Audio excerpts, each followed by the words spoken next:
Connaissez-vous l'histoire de l'arbre qui parle au Burkina Faso? Et si les arbres gardaient nos secrets? Dans un village reculé du Burkina Faso, perdu au milieu d'une forêt dense et mystérieuse, se tenait un arbre légendaire, Benkadi, l'harmonie en Dioula. Cet arbre ancien n'était pas qu'un simple témoin silencieux des siècles passés. Il voyait tout, savait tout, et, selon la légende, il pouvait parler. Ses paroles, bien que rares, avaient le pouvoir de révéler des vérités cachées et de changer des vies, pour le meilleur ou pour le pire.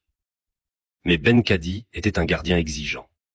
Il fallait honorer son silence et sa sagesse. Quiconque osait briser les interdits liés à l'arbre s'exposait à des conséquences graves. Un soir, ce lien sacré fut rompu.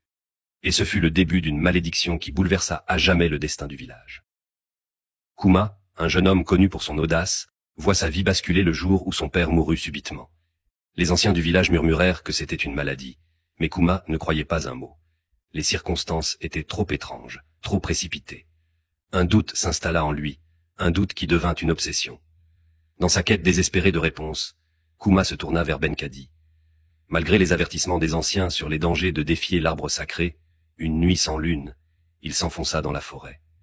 Le silence autour de lui était oppressant. Pas un cri d'oiseau, pas un souffle de vent. Quand il atteignit Benkadi, il sentit un froid glacial l'envahir. Mais il ne recula pas.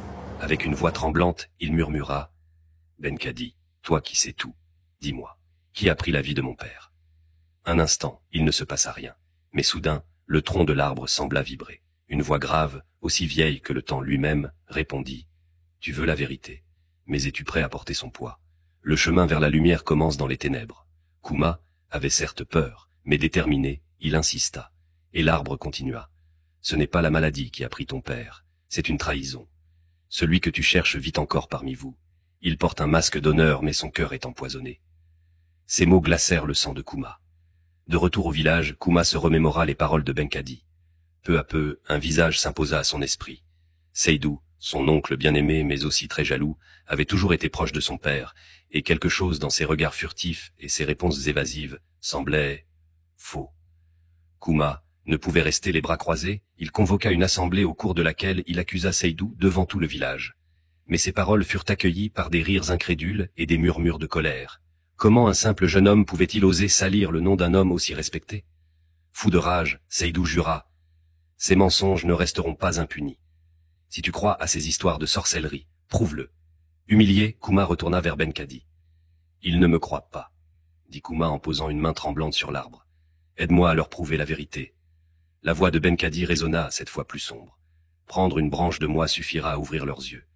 Mais souviens-toi, briser ce lien sacré a un prix. Es-tu prêt à le payer? Kouma hésita, mais sa colère et son désir de justice étaient plus forts. Il arracha une branche de l'arbre. Le craquement résonna dans la forêt comme un hurlement. Au village, il convoqua une deuxième assemblée, et lorsqu'il déposa la branche devant le conseil des anciens, quelque chose d'étrange se produisit. Les feuilles de la branche se mirent à brûler spontanément, et une odeur de soufre envahit l'air. Les anciens reculèrent, terrifiés. Mais avant qu'ils ne puissent réagir, une tempête se leva, violente et brutale.